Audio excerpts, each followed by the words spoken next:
Case number 114351, State of Kansas v. Lewis Cotton.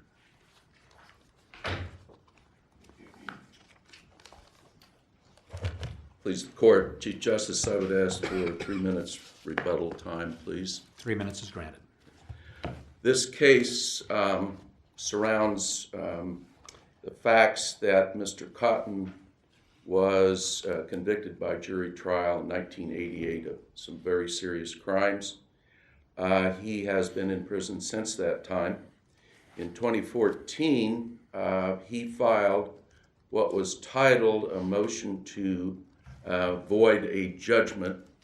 That was a 50-page brief and motion that he filed with the court in Wyandotte County.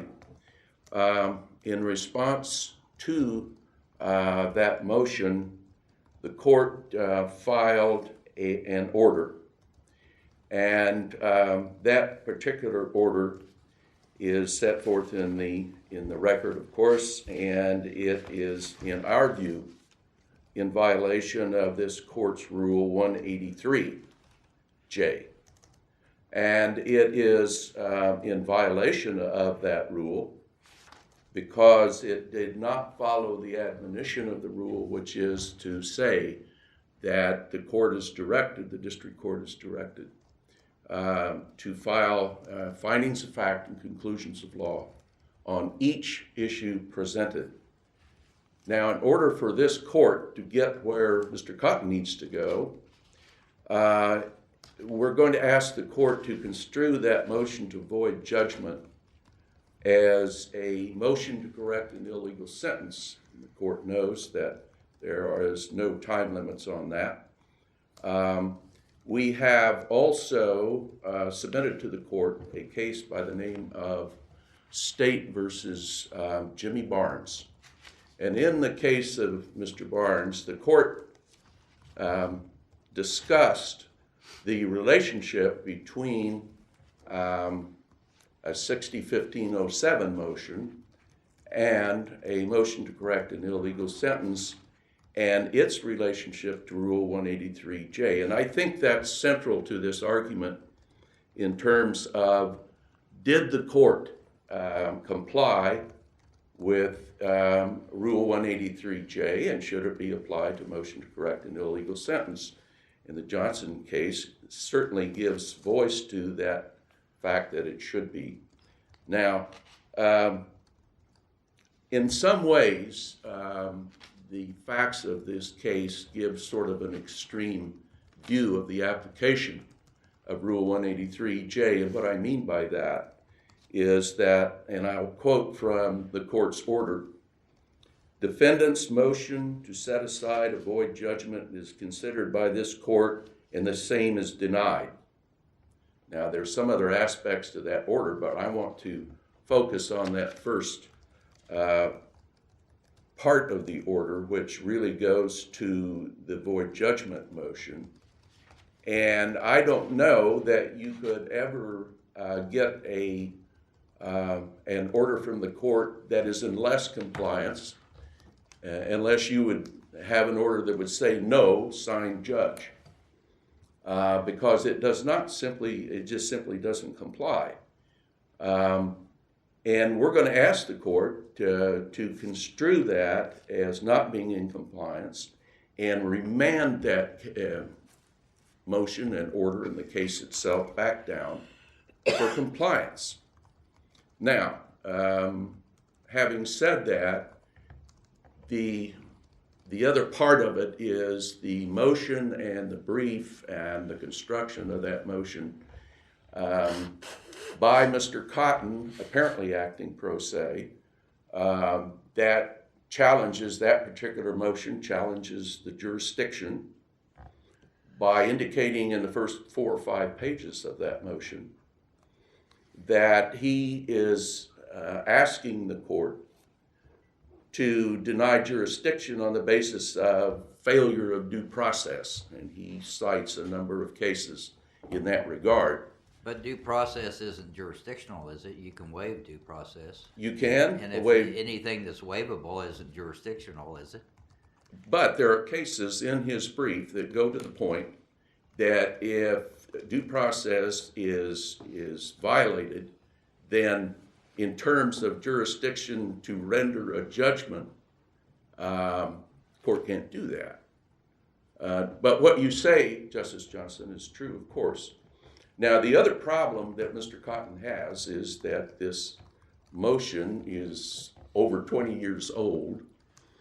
And so our purpose in convincing this court, despite that length of term of time, is that if it means anything, if 183J means anything, it means the ability of this court to discern the issues and, as an ancillary and collateral benefit to counsel, to be able to argue in front of this court.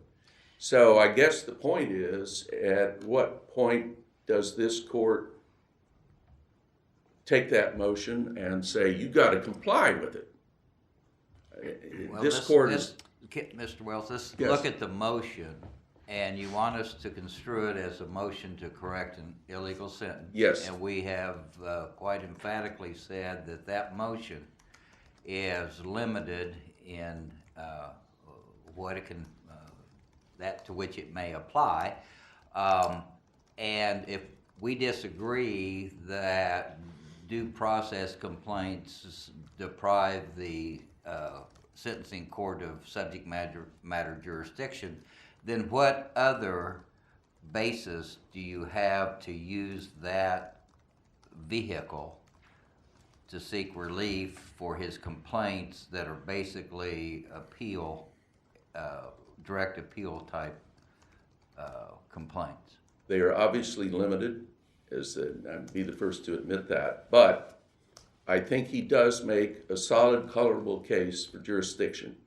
And I hate to be a repetitive and a broken record, but that's where we are. What we are doing is trying to keep Mr. Cotton in court. And again, there is a reason. My question, sir, Yes. is if we disagree with your jurisdictional argument, Yes, and as I understand it, the only argument is that these errors deprived him of a fair trial, which was a violation of due process, which deprived the sentencing court of jurisdiction. If we say as a matter of law that argument won't fly, why do we need to remand for findings? Because there's been no other complaint or allegation that would give him relief under any findings. because if jurisdiction is considered seriously by this court and its colorable action, then our only resort is 183. Then this court has to decide whether it's going to enforce 183 because that's what it says. Well, counsel, let me see if I understand correctly. First, you're asking us to construe the motion as a motion to correct an illegal That's correct. sentence. And then you're asking us to, in turn, reconstrue it as a 60-1507 motion so that you can take advantage of Rule 183. Well, that in a roundabout way, that's correct, Right? because Barnes, 183 applies only to 60-1507s, at least That's on correct. its face. but Barnes puts a question to that, in our view. And if you read Barnes, they go back and forth about the applicability of 183J, and in fact, they discuss 183J and its applicability to those facts. And although they decide that they have enough information to decide the And issue, Barnes was a 60-1507, correct? it was construed as a 1507, but they also decided. It never started out as a motion to correct an illegal sentence, did it? I think the court, part of the issue was there was a filing, if I remember correctly, there was a filing entitled Motion to Correct an Illegal Sentence. And that's my memory of it. Counsel, just so I'm clear, you're waiving all arguments because they would be time barred, with the exception of our construing this as a motion to correct a legal sentence. Is that correct? I don't think I can do otherwise, given the facts and the averments of his motion. A lot of that doesn't go to what normally would be considered jurisdictional issue and jurisdictional facts. He makes that case. I don't want to back off of that. But I think a lot of the argument has to do with the efficacy of this court's rule and whether it's going to be applied to an arguable motion to correct an illegal sentence. It's our position it should be, and hopefully the court will consider that when it promulgates rules again, that they are so closely tied together procedurally that there should be an application of 183J to a motion to correct. But that's in the future. What we want now is a remand back down to the district court, keep Mr. Cotton in court, and have them comply with 183J. It doesn't say, 183J does not say that the court can pick and choose and put minimal language which does not comply and hoping it will fly with an appellate court. Now, there's more to that. If you look at page 5 of the state's brief, you will find that the state avers that the order should be construed, particularly the last part of the order from the district court, which says defendant appears past any deadline for post-conviction relief, and the state says that should be construed as a 60-1507. Well, that's not what the court order says. And that exemplifies, I think, the problem with non-conforming order to Rule 183J. I thought the order says defendant appears past any deadline for post-conviction relief. That's what it says. But what the state is going to tell you, and did tell you in its brief, that the court construed, district court construed that language to mean a 60-1507 application. Well, that's not what the court said. There's lots of post-conviction type of motions that can be brought besides a 60-1507. But the point is, you'd have to read into that order that it's a 60-1507. That's only by way of example. Unless the court has any questions, then that's my presentation. Any further questions? Thank you, counsel. Thank you.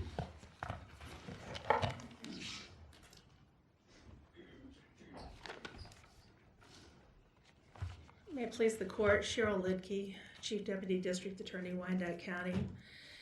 I have a real problem with the defendant arguing on appeal that the lower court should have considered this as a motion to correct an illegal sentence. That's not what he called it, and the defendant here on appeal uses the Kelly case to argue that he should now on appeal be able to argue to you that the lower court should have liberally construed his motion as really a motion to correct an illegal sentence. But I don't think even if you liberally construed his motion that you could construe it as a motion to correct an illegal sentence. He clearly sought relief, stating the statutory authority that he was seeking relief under, and he said it was under 223503 for motions to arrest judgment and under 223419 for a motion to acquit. There was no ambiguity in what he was requesting in his relief.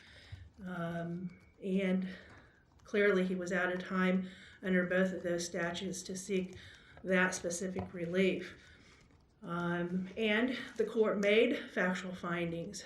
The defendant argues today that the lower court violated Supreme Court Rule 183 by not making specific findings of fact, but the court didn't reach the merits of the argument, so there weren't any specific findings of facts about the merits. But he did make specific findings of fact regarding whether this was time barred or not. And that's what was at issue. And so he was in compliance with the Supreme Court Rule 183, making specific findings of facts that this was time barred.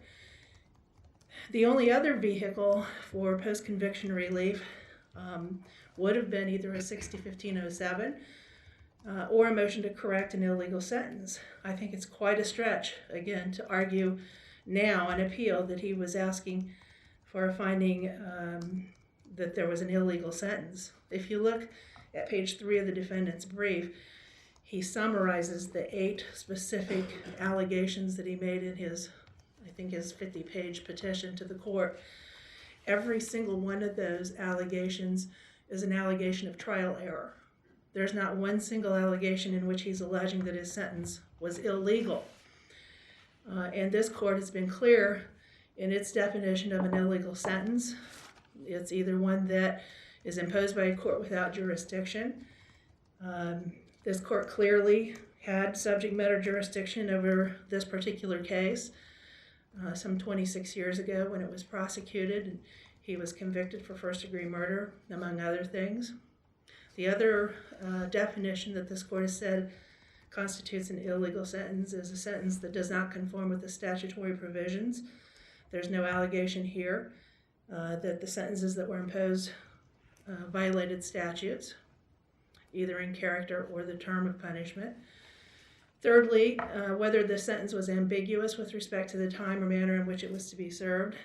And again, he's not even making that claim of error in this court, or in the lower court, or in this court. So there was no claim that this was an illegal sentence. And the twist that he's trying to make, he's trying to convolute the jurisdictional issue with a due process challenge, with a claim that his due process rights had been violated. But I don't believe that a due process challenge deprives the lower court of any subject matter jurisdiction. And that's about the only way that he'd be able to get it under the definition of an illegal sentence. The defendant is asking this court basically for a remand so that he can have his day in court regarding the substantive issues that he tried to raise in his underlying motion. But what really has happened is that the defendant has already had his day in court when he had his direct appeal in this case back in 1990, when this court affirmed his convictions. He already had an opportunity for a meaningful review of all of his claims of trial error at that time. And I would note multiple times since then in the federal court where he's filed several habeas petitions. So, just as a matter of fairness, when he asks you for a remand for the purpose of affording him an opportunity to review these particular issues, that day has already come and gone. And so we would ask that you find that Judge Burdett was correct when he found that this motion was time barred and affirmed the lower court. Do we have any questions of counsel? Thank you, counsel. Thank you. You reserve 3 minutes for rebuttal. I'll wait 3 minutes. Very well. Do we have any questions of counsel, even though he's waived his rebuttal? I see none. Thank you both for your arguments this morning. The court will take this matter under advisement. We now